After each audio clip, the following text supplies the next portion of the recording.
नमस्कार साथियों, मैं आज अति महत्वपूर्ण सेशन के साथ आपके सामने उपस्थित हुआ हूं ताकि आने वाला एग्जाम में आपको अधिक से अधिक मदद मिल सके। तो पहला क्वेश्चन है, भारत वन स्थिति रिपोर्ट 2021 के अनुसार सर्वाधिक वन आवरण प्रतिशत वाला राज्य कौन है।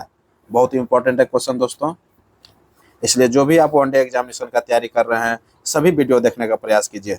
तो पहला क्वेश्चन क्या है, भारत वन स्थिति रिपोर्ट 2021 के अनुसार सर्वाधिक वन आवरण प्रतिशत वाला राज्य कौन है। तो सर्वाधिक वन आवरण वाला प्रतिशत वाला जो राज्य है दोस्तों वो मिजोरम है। कौन है? मिजोरम है। लेकिन जब सर्वाधिक वृद्धि वाला अगर राज्य पूछ देगा कि सर्वाधिक वृद्धि जो है किस राज्य ने किया है, तो आंध्र प्रदेश ने किया है। सर्वाधिक वृद्धि कौन किया है? सर्वाधिक वृद्धि वन आवरण वाला जो वृद्धि किया है वो आंध्र प्रदेश किया है दोस्तों। क्लियर हो गया होगा। जबकि सबसे निम्नतम जो वन आवरण है भारत में वो हरियाणा का है। तो सर्वाधिक वन आवरण वाला राज्य कौन है? मिजोरम है। और सबसे कम वन आवरण वाला कौन राज्य हो गया? हरियाणा हो गया। और ये भारत वन स्थिति रिपोर्ट 2021 के अनुसार बता रहे हैं कि सब सर्वाधिक वन आवरण वाला राज्य कौन है, तो मिजोरम। और सर्वाधिक निम्नतम वन आवरण वाला जो राज्य है वो हरियाणा है। और जबकि सर्वाधिक वन वृद्धि करने वाला जो राज्य है वो क्या है? आंध्र प्रदेश। तो ये तीनों जो है बहुत ही इंपॉर्टेंट क्वेश्चन बन जाता है दोस्तों, इसलिए एक एक क्वेश्चन जो है आपके लिए बहुत ही लाभप्रद साबित होगा। तो वन आवरण में जो कुल वृद्धि हुआ है भारत में अभी तक 1540 वर्ग किलोमीटर का हुआ है। क्लियर। नेक्स्ट क्वेश्चन हम देखते हैं, ब्रिटेन में हाल ही में आयोजित आम चुनाव में बिहार मूल के, देखिए बहुत इंपॉर्टेंट क्वेश्चन हो गया, ये तो निश्चित ही एग्जाम में पूछा जाएगा क्वेश्चन दोस्तों, इसलिए यह क्वेश्चन पर बहुत विशेष रूप से ध्यान दिया जाएगा। ब्रिटेन में हाल ही में आयोजित आम चुनाव हुआ है, आप सुने होंगे आम चुनाव अभी ब्रिटेन में हाल ही में हुआ है। तो उसमें बताया गया है कि ऋषि सुनक जो है क्या हुआ है, भारतीय मूल के प्रधानमंत्री पहले थे जो कि कंजर्वेटिव पार्टी से रिलेटिव थे। अब वो क्या हुए हैं, हार गए हैं और लेबर पार्टी का सरकार बना है। वहां पर किसका सरकार बना है? ब्रिटेन में लेबर पार्टी का सरकार बना है। क्लियर। तो उसी लेबर पार्टी का जो है एक सांसद चुन करके आए हैं आम चुनाव में, और वो बिहारी मूल के है, अर्थात भारतीय मूल के है, जो कि बिहार से बिलोंग करते हैं। बिहार के मुजफ्फरपुर से बिलोंग करते हैं दोस्तों। कहाँ से करते हैं? बिहार के मुजफ्फरपुर से बिलोंग करते हैं। तो उसका नाम पूछ रहा है, तो कह रहा है कि ब्रिटेन में हाल ही में आयोजित आम चुनाव में बिहार मूल के किस, बिहारी मूल हो जाएगा, बिहारी मूल के किस नेता ने चुनाव में जीत दर्ज किया है? तो कौन किया है? कनिष्क नारायण ने किया है। कौन किया है? कनिष्क नारायण ने किया है। और कनिष्क नारायण जो है लेबर पार्टी से चुनाव जीता है दोस्तों, और बेल्स संसदीय क्षेत्र से चुनाव जीता है। कहां से जीता है? बेल्स संसदीय क्षेत्र से चुनाव जीता है, और ये बिहार के मुजफ्फरपुर के निवासी है। क्लियर हो गया होगा। इसलिए बहुत ही इंपॉर्टेंट क्वेश्चन हो जाता है। जो भी आप वनडे एग्जामिनेशन का, खास करके बिहार स्टेट पीसीएस का तैयारी कर रहे हैं, जो भी कर रहे हैं, बीपीएससी टीचर का कर रहे हैं, आपके लिए बहुत ही इंपॉर्टेंट क्वेश्चन हो जाता है दोस्तों। इसलिए 1 नंबर जो है आपको कंफर्म देगा यह वीडियो। नेक्स्ट क्वेश्चन है, रुक्मिणी देवी अरुंडेल का संबंध किस नृत्य शैली से है? रुक्मिणी देवी अरुंडेल का संबंध जो है किस नृत्य से संबंधित है? तो भरतनाट्यम से है। क्या है? भरतनाट्यम से है। ऑप्शन बी हो जाएगा। क्लियर। तो भरतनाट्यम कहाँ का है? ये केरल का है दोस्तों। भरतनाट्यम मोहिनी अट्टम जो है ये केरल का प्रचलित नृत्य है। नेक्स्ट क्वेश्चन है, प्राचीन यूनानी इतिहासकार और राजनयिक इंडिका के लेखक कौन है? देखिए बहुत इंपॉर्टेंट क्वेश्चन आ गया। प्राचीन यूनानी इतिहासकार और राजनयिक इंडिका के लेखक कौन है, जिनका जन्म लगभग 350 ईसा पूर्व एवं मृत्यु 290 ईसा पूर्व में हुआ था? देखिए इंडिका के लेखक के बारे में पूछा जा रहा है और उसका डिटेल्स भी दिया है कि 350 में जन्म हुआ था, 350 ईसा पूर्व में और मृत्यु 290 ईसा पूर्व में हुआ था, वो कौन व्यक्ति थे? तो मेगास्थनीज थे। कौन थे? मेगास्थनीज थे, जो कि सेल्यूकस निकेटर के राजदूत के रूप में चंद्रगुप्त मौर्य के दरबार में बिहार में मगध पर आया था दोस्तों, मगध राज्य में आया था। क्लियर हो गया होगा। नेक्स्ट क्वेश्चन, वाट। वाट जो है किसका इकाई है? वाट किसका इकाई है? तो वाट जो होता है शक्ति का इकाई होता है। किसका होता है? शक्ति का इकाई होता है। पावर का जो इकाई होता है वाट होता है। क्लियर। तो नेक्स्ट क्वेश्चन देख लेते हैं। और ऊर्जा जो है, ऊर्जा का ऐसा मात्रा क्या होता है?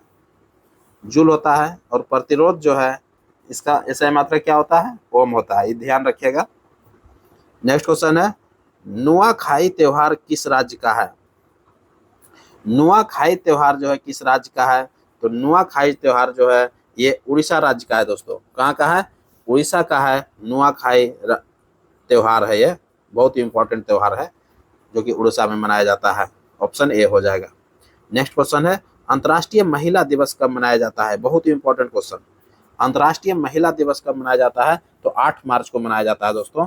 कब मनाया जाता है? 8 मार्च को मनाया जाता है। ऑप्शन क्या हो जाएगा? ए हो जाएगा। नेक्स्ट क्वेश्चन है, निम्न में से कौन सही सुमेलित है? एक एक करके ऑप्शन देखना पड़ेगा। पार्क है और राज्य है। तो पार्क, क्लाउडेड राष्ट्रीय पार्क, क्लाउडेड राष्ट्रीय पार्क जो है कहाँ है? तो ऑप्शन दिया हुआ है त्रिपुरा में है। तो बिल्कुल त्रिपुरा में है दोस्तों। क्लाउडेड राष्ट्रीय पार्क जो है त्रिपुरा में है। दूसरा ऑप्शन है सिरोही राष्ट्रीय पार्क कहाँ है? मणिपुर में है। तो सिरोही राष्ट्रीय पार्क जो है मणिपुर में है, ये भी बिल्कुल सही है। तीसरा ऑप्शन है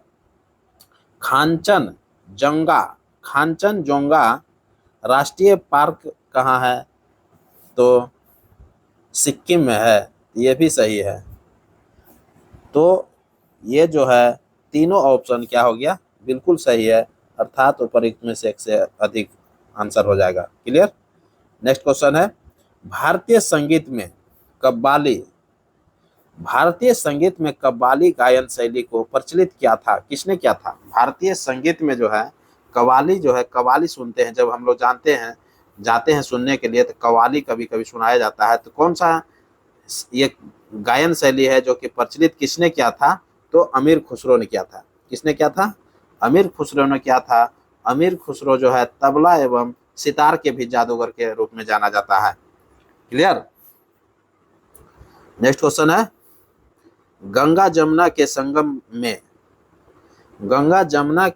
में बहुत इंपॉर्टेंट क्वेश्चन आ गया दोस्तों। गंगा जमुना के संगम में विश्व की आराधना करते हुए, देखिए बहुत इंपॉर्टेंट क्वेश्चन आ गया दोस्तों। आप जो भी वनडे एग्जामिनेशन का तैयारी कर रहे हैं, सभी एक्सपीरियंस से खास करके मैं अनुरोध करूंगा कि सभी वीडियो आप देखने का प्रयास कीजिए। एक एक वीडियो जो है आपको एग्जाम की सफलता तक लेके जाएगा दोस्तों। क्यों?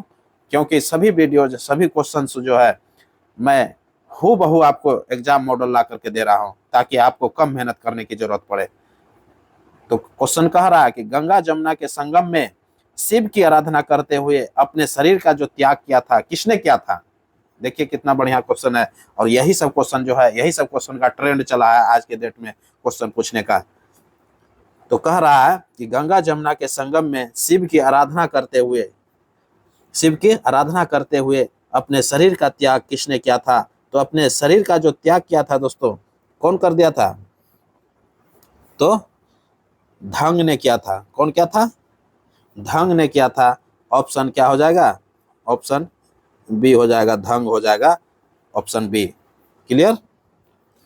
नेक्स्ट क्वेश्चन है, बाजार नियंत्रण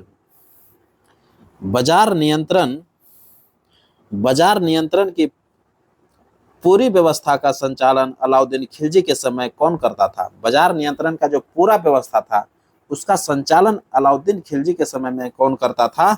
तो दीवान ए रियासत करता था। कौन करता था? दीवान ए रियासत करता था। ऑप्शन बी हो जाएगा। दीवान ए रियासत का काम क्या था? प्रत्येक ये बाजार नियंत्रण की पूरी तरीका से व्यवस्था करना था। बाजार नियंत्रण को पूरी व्यवस्था का संचालन करना था दीवान ए रियासत को। क्लियर। और प्रत्येक बाजार का जो अधीक्षक कहलाता था सहना ए मंडी कहलाता था। प्रत्येक बाजार का जो निरीक्षक कहलाता था, अधीक्षक कहलाता था, प्रत्येक बाजार का अधीक्षक उसको सहना ए मंडी कहते थे। प्रत्येक बाजार का अधीक्षक को क्या बोलते थे? सहना ए मंडी। जबकि बाजार नियंत्रण की पूरी व्यवस्था को संचालित अलाउद्दीन खिलजी के समय में कौन करता था? दीवान ए रियासत करता था। क्लियर। नेक्स्ट क्वेश्चन है, मोढेरा का सूर्य मंदिर का निर्माण, मोढेरा का सूर्य मंदिर का निर्माण किसके शासनकाल में हुआ था? मोढेरा का जो सूर्य मंदिर का निर्माण हुआ था वो सोलंकी के शासनकाल में हुआ था, सोलंकी वंश के शासनकाल में हुआ था दोस्तों। ऑप्शन सी हो जाएगा। नेक्स्ट क्वेश्चन है, किसका प्राचीन नाम, किसका प्राचीन नाम जेजाक, जो जेजाक भुक्ति था, क्या था? जेजाक धुक्ति था। किसका प्राचीन नाम जेजाक धुक्ति था? तो बहुत ही इंपॉर्टेंट क्वेश्चन हो जाता है कि जेजाक धुक्ति जो था, ये धुक्ति जो था ये बुंदेलखंड का प्राचीन नाम है। किसका है? जेजाक धुक्ति जो है बुंदेलखंड का प्राचीन नाम है। क्लियर। नेक्स्ट क्वेश्चन है, अपने पिता के काल में, अपने पिता के काल में मोहम्मद गजनी कहाँ का शासक था? देखिए शासक होगा, यहाँ शासन कर लीजिएगा दोस्तों। कहता अपने पिता के काल में महमूद गजनी कहाँ का शासक था? तो खुरासन का शासक था। कहाँ का शासक था? खुरासन का शासक था दोस्तों। ऑप्शन सी हो जाएगा। नेक्स्ट क्वेश्चन है, कौन सा कथन सत्य है? एक एक कथन के बारे में देखना पड़ेगा। चंदेल वंश का अंतिम शासक परमर्दी देव था। देखिए चंदेल वंश का अंतिम शासक जो था परमर्दी देव था, ये बिल्कुल सही है। क्लियर। दूसरा है, और परमर्दी देव जो थे इसका हत्या जो है अजय देव ने कर दिया था। परमर्दी देव का जो हत्या जो है अजय देव ने कर दिया था, और चंदेल वंश का ये अंतिम शासक हुआ था। उसके बाद जो है यहाँ से दूसरा वंश स्टार्ट हो जाता है। नेक्स्ट है कि प्रतिहार वंश का सर्वाधिक शक्तिशाली एवं प्रतापी राजा मिहिर भोज था। प्रतिहार वंश का सर्वाधिक शक्तिशाली एवं प्रतापी राजा मिहिर भोज था, जिसने अपनी राजधानी कन्नौज को बनाया था। बिल्कुल सही है। जिसने अपनी राजधानी को कहाँ बनाया था? कन्नौज को बनाया था। सबसे शक्तिशाली राजा जो था राजा मिहिर भोज था। क्लियर। किसका? प्रतिहार वंश का। तीसरा ऑप्शन है दीवान। दीवान जो है, दीवान के रचनाकार अमीर खुसरो थे। यहाँ पर जो है आप लोग थोड़ा सही कर लीजिएगा, ब्रैकेट में हो जाएगा यहाँ से यहाँ तक। दीवान के रचनाकार जो है, दीवान के रचनाकार अमीर खुसरो थे। तो बिल्कुल जो है दीवान का रचनाकार अमीर खुसरो थे। दीवान फारसी में कविताओं का संग्रह को दीवान कहा गया है। फारसी में जो कविता का संग्रह होता था उसको दीवान कहा गया है। और दीवान का जो रचनाकार किसने किया था? तो अमीर खुसरो ने किया था। ये बिल्कुल सही है। क्लियर हो गया होगा। तो क्वेश्चन है क्या है कि दीवान जो है के रचनाकार अमीर खुसरो थे। तो बिल्कुल सही है। दीवान क्या था? तो दीवान जो है फारसी में कविताओं का संग्रह था। फारसी में किसका संग्रह था? कविताओं का संग्रह था, जो कि अमीर खुसरो ने किया था दीवान नाम से। क्लियर। तो अर्थात तीनों ऑप्शन सही है, उपर्युक्त में से एक से अधिक हो जाएगा, ऑप्शन डी हो जाएगा। क्लियर। नेक्स्ट क्वेश्चन है, अलाउद्दीन के समय सेंसर कौन था? अलाउद्दीन के समय सेंसर कौन था? तो सेंसर जो था वो क्या था? अलाउद्दीन के समय की चर्चा कर रहा है। अलाउद्दीन के समय का चर्चा हो रहा है। क्या चर्चा हो रहा है?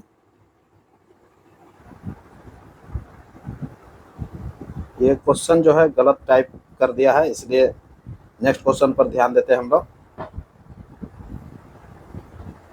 नेक्स्ट क्वेश्चन है, चिनुक, चिनुक का अर्थ क्या होता है? चिनुक का अर्थ क्या होता है? तो चिनुक का जो अर्थ होता है क्या होता है? हिमभक्षी। क्या है? हिमभक्षी है। तो ऑप्शन सी हो जाएगा। नेक्स्ट क्वेश्चन है, किस स्थान में रुधिर वर्षा होती है? किस स्थान में रुधिर वर्षा होती है? तो रुधिर वर्षा जो है कौन सा स्थान में है होता है? तो रुधिर वर्षा जो होता है कहाँ पर होता है? क्वेश्चन है कि किस स्थान में रुधिर वर्षा होती है? तो रुधिर वर्षा जो होती है वो इटली में होती है। कहाँ होती है? इटली में होती है। ऑप्शन क्या हो जाएगा? ए हो जाएगा। नेक्स्ट क्वेश्चन है उच्च दाब क्षेत्र से भूमध्य सागर की ओर चलने वाली पवनें होती है। उच्च दाब क्षेत्र से भूमध्य सागर की ओर जो चलने वाली पवन होती है उसको क्या बोलते हैं?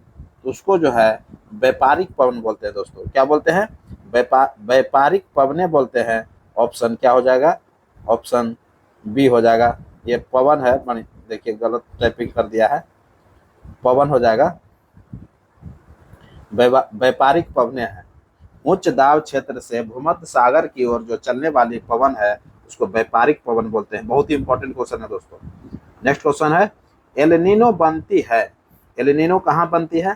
तो एल-नीनो जो है प्रशांत महासागर में बनती है दोस्तों। कहाँ बनती है? प्रशांत महासागर हो जाएगा। ऑप्शन ए हो जाएगा।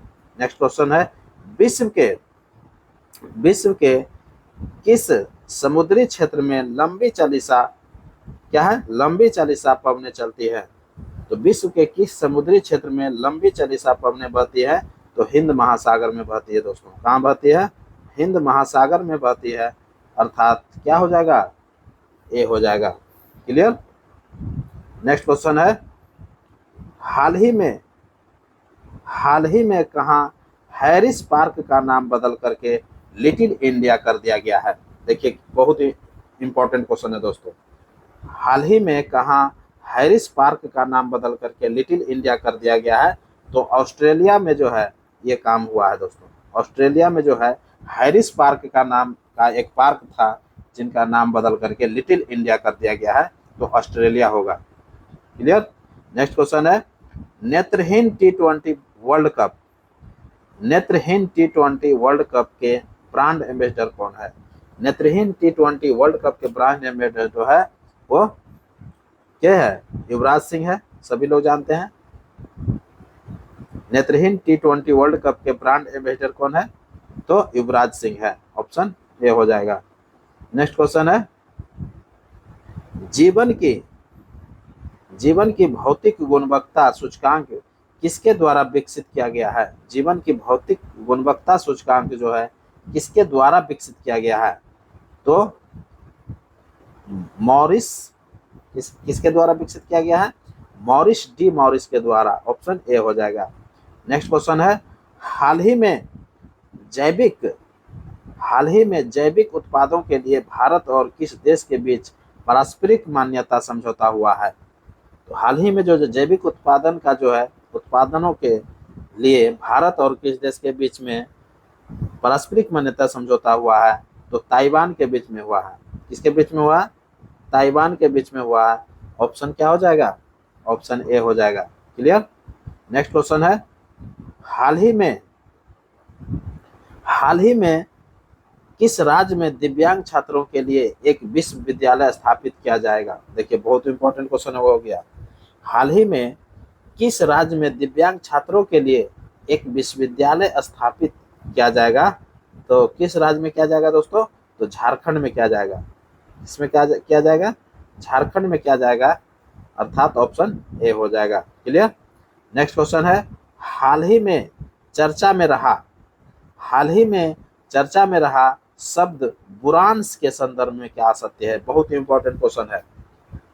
आपको यह क्वेश्चन देख करके लगेगा कि हाँ क्वेश्चन एग्जाम में ये पूछा जाएगा। तो ऑप्शन इसका देख लीजिए। बुरांश के बारे में ऑप्शन देख लीजिए। बुरांश जो है एक शब्द है जिसका संदर्भ में कहता है सत्य क्या है? यह उत्तराखंड का राजकीय वृक्ष है। देखिए यह जो है उत्तराखंड का राजकीय वृक्ष है, ये बिल्कुल सही है। दूसरा ऑप्शन है यह नेपाल का राष्ट्रीय वृक्ष है। तो बिल्कुल जो है यह नेपाल का राष्ट्रीय वृक्ष है, ये भी बिल्कुल सही है। और तीसरा ऑप्शन है यह नागालैंड का राजकीय पुष्प है, ये भी बिल्कुल सही है। अर्थात तीनों ऑप्शन सही है दोस्तों। बुरांश एक प्रकार का पुष्प है। बुरांश क्या है? एक प्रकार का पुष्प है तथा इसका इस्तेमाल जो है औषधि के रूप में किया जाता है। बुरांश क्या है? एक प्रकार का फूल है, पुष्प है, इसीलिए इसका जो है क्या करता है, औषधि के रूप में बहुत बड़ा इस्तेमाल होता है, इसलिए बहुत ही फायदेमंद ये पेड़ है दोस्तों। बुरांश क्या है? एक प्रकार का पुष्प है। क्लियर? तो इसका तीनों ऑप्शन सही है, अर्थात उपयुक्त में से एक से अधिक आंसर हो जाएगा। क्लियर? नेक्स्ट क्वेश्चन है, अल्लाह उदल नामक दो सेनानायक, अल्लाह उदल नामक दो सेनानायक किसके दरबार में रहते थे? अल्लाह उदल नामक दो सेनानायक थे जो कि परमर्दी देव के दरबार में रहते थे। और अल्लाह उदल जो सेनानायक थे, यह पृथ्वीराज चौहान के साथ युद्ध करते हुए यह रणभूमि में मारा गया था दोस्तों। यह क्या हुआ था? युद्ध करते हुए मारा गया था, जबकि परमर्दी देव को, किसको? परमर्दी देव को जो थे, ये चंदेल वंश का अंतिम शासक थे परमर्दी देव, इसको जो है अजय देव ने हत्या कर दिया था। क्लियर हो गया होगा? तो आंसर क्या हो जाएगा? अल्लाह उदल नामक दो सेना नायक जो थे परमर्दी देव के दरबार में रहते थे, और ये जो अल्लाह उदल जो थे सेना नायक, ये पृथ्वीराज चौहान के साथ युद्ध करते हुए रणभूमि में मारा गया था, और परमर्दी देव भी मारा गया था। परमर्दी देव को जो है अजय देव ने मारा था दोस्तों। क्लियर? तो ये क्लियर रखिएगा।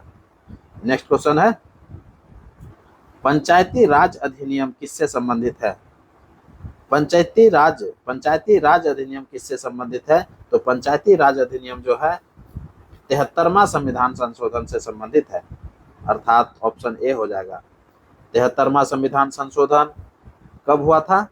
तो 1992 में यह अधिनियम आया था। कब आया था? लक्ष्मीमल सिंघवी समिति के सिफारिश पर 73वां संविधान संशोधन द्वारा पंचायती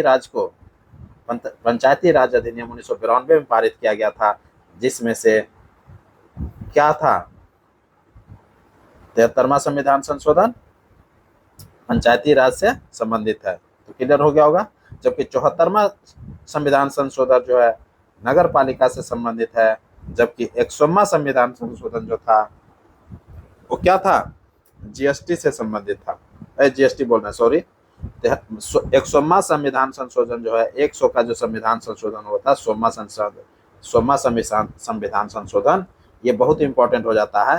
भारत और बांग्लादेश के बीच में जो भूमि हस्तांतरण हुआ था, कुछ भूमि जो है भारत बांग्लादेश को दे दिया था, और बांग्लादेश जो है कुछ भूमि भारत को दे दिया था। ये जो भूमि हस्तांतरण हुआ था, तो उसके लिए 100वां संविधान संशोधन भारत के संविधान में करना पड़ा था दोस्तों। ये बहुत ही इंपॉर्टेंट हो जाता है 100वां संविधान संशोधन। क्लियर? नेक्स्ट क्वेश्चन है, विश्व के 80% सक्रिय ज्वालामुखी किन पेटियों में पाए जाते हैं? विश्व के 80% सक्रिय ज्वालामुखी किन पेटियों में पाए जाते हैं? तो किन पेटियों में पाए जाते हैं? तो ऑप्शन देखना पड़ेगा। प्रशांत पेटी, तो बिल्कुल प्रशांत पेटी में पाया जाता है। दूसरा है मध्य प्रायद्वीपीय पेटी, तो बिल्कुल जो है मध्य प्रायद्वीपीय पेटी में भी पाया जाता है, 2 ऑप्शन में पाया जाता है। तीसरा है हिंद महासागर, तो हिंद महासागर के पेटी में नहीं पाया जाता है, तो अर्थात ए और बी जो है आंसर सही होगा। तो उपर्युक्त में से एक से अधिक हो गया आंसर। क्लियर? तो इस तरह से आप क्लियर रखिएगा। अधिकांश ज्वालामुखी जो है प्रशांत महासागर पेटी तथा यूरेशिया के मध्य महाद्वीपीय पेटी में, जो दूसरा ऑप्शन है मध्य महाद्वीपीय पेटी में पाए जाते हैं। परिप्रशांत महासागरीय पेटी का जो ज्वालामुखी होता है, सक्रिय ज्वालामुखी, वो क्या होता है? प्रशांत महासागर का अग्निवलय या ज्वालावृत्त पैसिफिक रिंग ऑफ फायर के नाम से भी जाना जाता है। कभी कभी क्वेश्चन भी पूछता है कि पैसिफिक रिंग ऑफ फायर के नाम से कौन जाना जाता है? तो यही प्रशांत महासागरीय ज्वालामुखी। क्लियर हो गया होगा? इस तरह से क्लियर हो गया होगा। नेक्स्ट क्वेश्चन, विश्व में विश्व में विशाल बलित पर्वतों की रचना आज से लगभग कितने मिलियन वर्ष पूर्व हुई थी? विश्व में विशाल बलित पर्वतों की रचना आज से लगभग कितने मिलियन वर्ष पूर्व हुआ था? पहले की चर्चा कर रहा है, तो कितना वर्ष पहले हुआ था दोस्तों? तो 30 मिलियन वर्ष पहले हुआ था। कब हुआ था? 30 मिलियन वर्ष पहले हुआ था, और टर्सरी युग में हुआ था। किस युग में हुआ था? टर्सरी युग में हुआ था। बहुत इंपॉर्टेंट क्वेश्चन है। विश्व में विशाल बलित पर्वतों की रचना टर्सरी युग में हुआ था, जो कि 30 मिलियन वर्ष पहले हुआ था। क्लियर हो क्या होगा? नेक्स्ट क्वेश्चन देख लेते हैं, और यह अंतिम क्वेश्चन रहेगा। कह रहा है कि प्रथम भारतीय जिन्होंने स्वाधीन भारत में गवर्नर जनरल का पदभार ग्रहण किया था। देखिए, बहुत इंपॉर्टेंट क्वेश्चन है, बार बार लड़का कंफ्यूज कर जाता है दोस्तों। प्रथम भारतीय जिन्होंने स्वाधीन भारत में गवर्नर जनरल का पदभार ग्रहण किया था, तो स्वाधीन भारत की बात कर रहा है। जब भारत आजाद हो जाता है तो प्रथम भारतीय की चर्चा कर रहा है। तो प्रथम भारतीय जो थे, सी राजगोपालाचारी थे, जो कि स्वतंत्र भारत के प्रथम भारतीय गवर्नर जनरल बने थे दोस्तों। क्लियर? जबकि स्वतंत्र भारत का प्रथम गवर्नर जनरल पूछ दिया जाएगा तो लॉर्ड माउंटबेटन हो जाता है, और वो अंतिम गवर्नर भी था दोस्तों। तो स्वतंत्र भारत का अंतिम गवर्नर एवं प्रथम गवर्नर भी पूछा जाए तो वो क्या हो जाएगा? अंग्रेज गवर्नर था वो, अंग्रेज गवर्नर, तो लॉर्ड माउंटबेटन हो जाता है। क्लियर? जबकि भारतीय अगर पूछ दिया जाए तो सी राजगोपालाचारी हो जाएगा, ऑप्शन सी हो जाएगा। क्लियर? तो अब इस तरह से क्लियर हो गए होंगे। इसी के साथ अब हमको इजाजत दीजिए। मैं पुनः एक नए वीडियो के साथ आपके सामने उपस्थित होऊंगा। तब तक के लिए पढ़िए और नेक्स्ट वीडियो का इंतजार कीजिए। नमस्कार, जय हिंद।